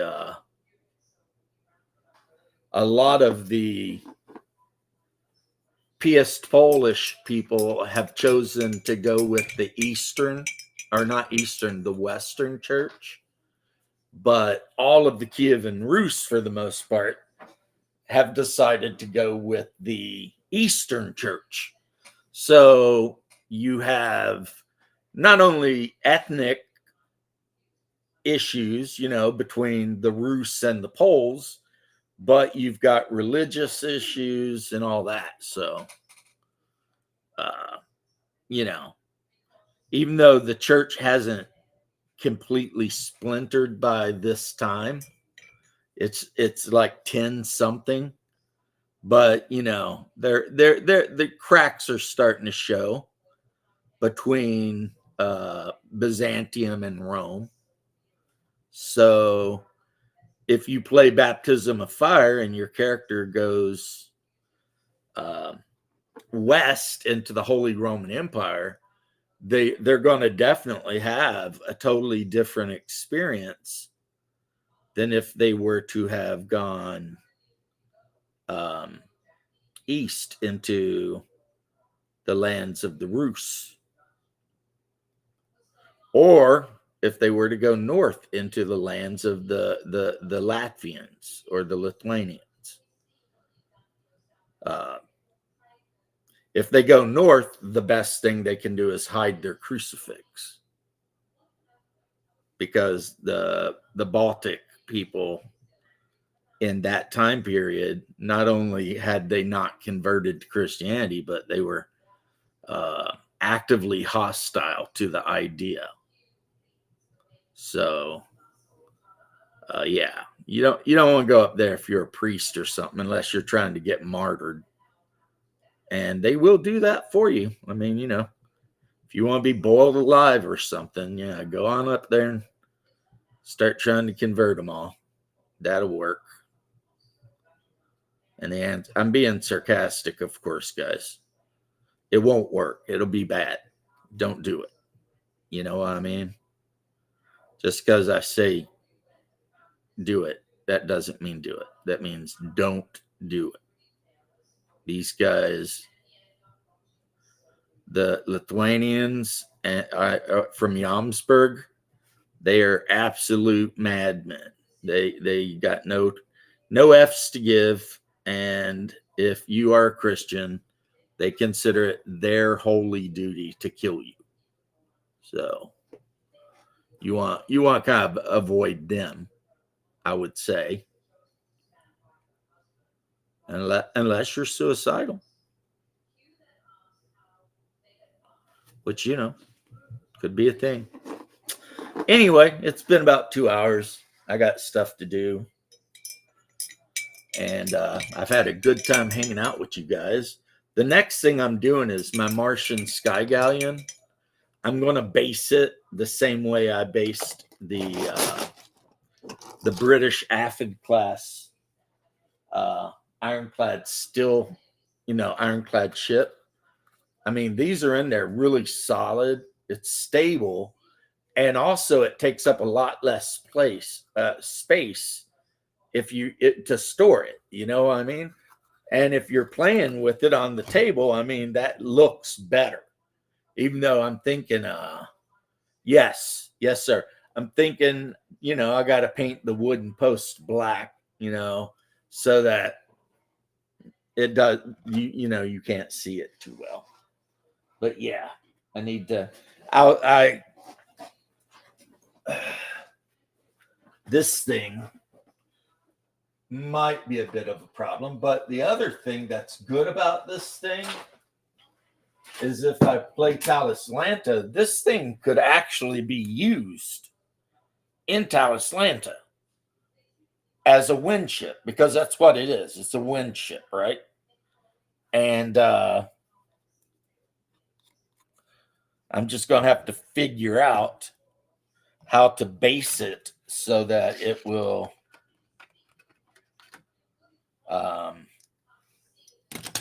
stand up like the other one does. But I'm pretty sure I can figure it out, just there's going to be a lot more stick in the back than in the front. That's about it. But yeah, you can see it here. I mean, but yeah, this could easily be a Taos-Lantern wind ship. No problem, no problem at all. This would actually be a big one, like almost one made for combat or something. So yeah, you can see where I started the rat lines and everything like that. Yeah. So boom, see, that's the problem. So I'm going to set it aside for a second and prepare bases for it. And then glue it to the bases, and that'll be a thing. And also, just a real quick so you can see that figure that was just all green. There he is. Now I'll shade his flesh and everything, and I'll pick another color for the cloak so it stands out. And then, do his satchel or spell book, actually. And then ultimately he's finished. You know what I mean? Nice. Thank you. I made that. Yeah, I made that. I got super inspired one day because I was looking through my old games, and what do I find but a book from Space 1889, right? So I'm like, oh man, Space 1889. I remember that game. I loved that game, right? And I start looking at it and checking out, the different ships and stuff. Basically the English, ironclads and the Martian. Oh, look at that! That's cool. This is a cluster of mushrooms I made, and it's general purpose. It could be used for a fantasy game or a sci-fi game. I made a lot of these, like looking in the box down here. These ones are very colorful, purple, but I mean, most of them are, more like that. But yeah, so I made that so that, say they land on an alien world and they exit out, and then, there's trees and weird freaking mushrooms and shit. And they're going to be like, what's going on here? This is weird, right? That was my thought anyway. And that is kind of the problem. The problem is I think about gaming too much, I think. I definitely think about it way more than most of my players do. And, and I'm always plotting the next big adventure. And I don't think most of them actually give a shit about the next big adventure, honestly. I think they're more like, who cares? So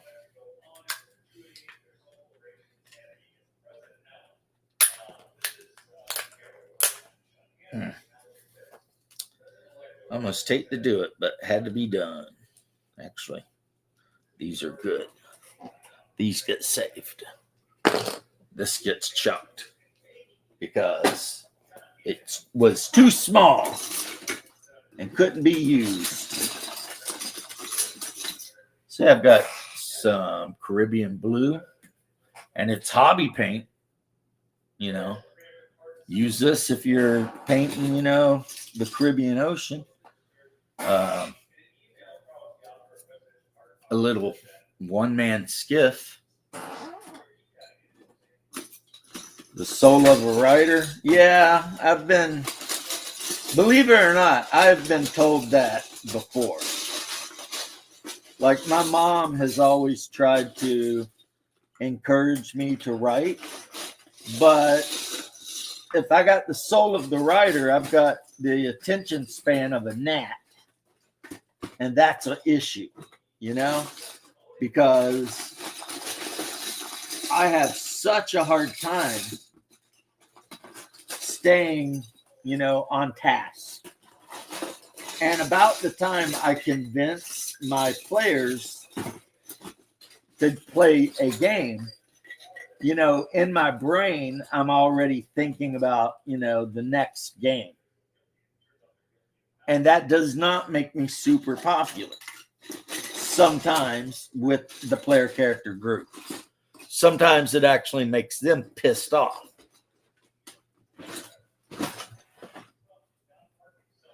And then I'm like, hey, why are you guys so pissed? And they're like, hey, why do you keep changing the freaking game? I'm like, I thought you guys would like this game. They're like, no, we like the last game. I'm like, well, you know, I kind of come up with a really cool adventure for this game. And then eventually they're like, fine. But, you know, they still miss the other game. Like, if half of the players at my table had their way, we would still be playing AD&D from like 3 years ago.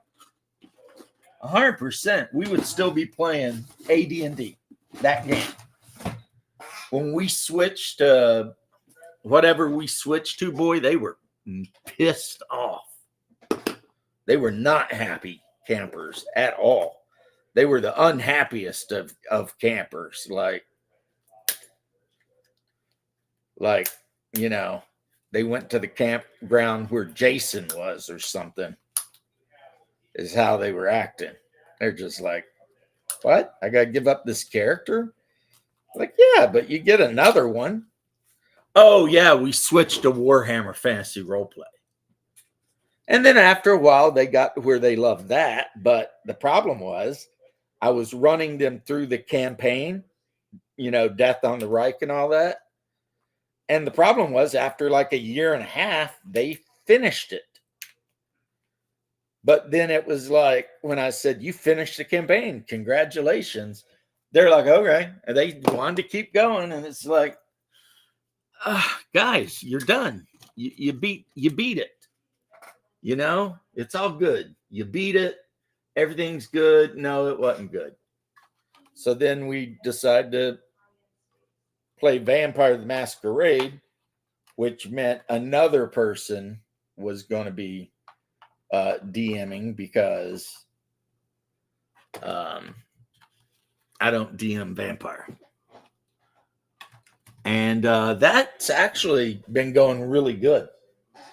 That has actually been going really good, except the person who runs Vampire the Masquerade had to take a break for a while to handle family stuff, which, you know, totally understandable, family first and all that. But then that meant, you know, I got thrown back into the cauldron. But right now we're playing through Adventures in the Lone Lands for the One Ring. And it's really cool. It's really cool. But yeah, my biggest problem is I want to play every game, like all the time.